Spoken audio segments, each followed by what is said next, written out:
بسم اللہ الرحمن الرحیم۔ السلام علیکم معزز ناظرین، آج آپ کے ساتھ عرب کی عورت کی سخاوت کا ایک دلچسپ اور سبق آموز واقعہ شیئر کرنے جا رہے ہیں۔ جعفر کی سخاوت۔ عرب میں ایک عورت تھی، اس کا نام جعفر تھا۔ انتہائی سخی تھی، لوگوں میں ایسے تقسیم کرتی تھی کہ دائیں کو بائیں ہاتھ کا پتہ نہ چلے۔ کچھ دنوں سے وہ ایک راستے سے گزرنے لگی۔ اس راستے پر دو اندھے بیٹھے ہوتے، یہ دونوں صدائیں لگاتے۔ ایک کی صدا ہوتی، الہی مجھے اپنے فضل و کرم سے روزی عطا کر۔ دوسرا اندھا کہتا، یا رب مجھے جعفر کا بچا ہوا عطا کر۔ جعفر ان دونوں کی صدائیں سنتی اور دونوں کو عطا کرتی۔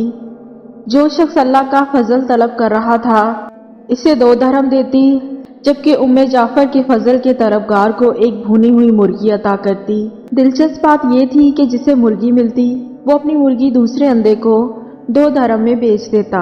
کئی دنوں تک یہ سلسلہ چلتا رہا۔ ایک دن جعفر اس اندھے کے پاس آئی جو جعفر کا فضل طلب کرتا تھا، اس سے سوال کرتا تھا، اور اس نے اس سے سوال کیا، کیا تمہیں 100 دینار ملے ہیں؟ اندھا حیران ہو گیا، اس نے کہا نہیں، مجھے صرف ایک بھنی ہوئی مرغی ملتی ہے جو میں 2 درہم میں بیچ دیتا تھا۔ جعفر نے کہا، جو اللہ کا فضل طلب کر رہا تھا میں اسے 2 درہم دیتی اور تمہیں بھنی ہوئی مرغی میں 10 دینار ڈال کر دیتی رہی۔ اس طرح 2 درہم والے شخص کو 10 دن میں 100 دینار مل گئے۔ اندھے نے اپنا سر پکڑ کر پیٹنا شروع کر دیا۔ وہ چیخنے اور چلانے لگا، ہائے میری کمبختی، کاش میں ایسا نہ کرتا، میں مارا گیا۔ جعفر نے کہا، یقیناً اللہ کا فضل طلب کرنے والا کامیاب ہے اور انسانوں کے فضل کا طلبگار محروم۔ جو اللہ کے فضل کے سوا دیگر راستے تلاش کرتے ہیں انہیں دنیا میں گھاٹا ملتا ہے اور آخرت میں رسوائی نصیب ہوتی ہے۔ کم ہی ایسے لوگ ہوں گے جو فاقوں سے مر جاتے ہوں گے۔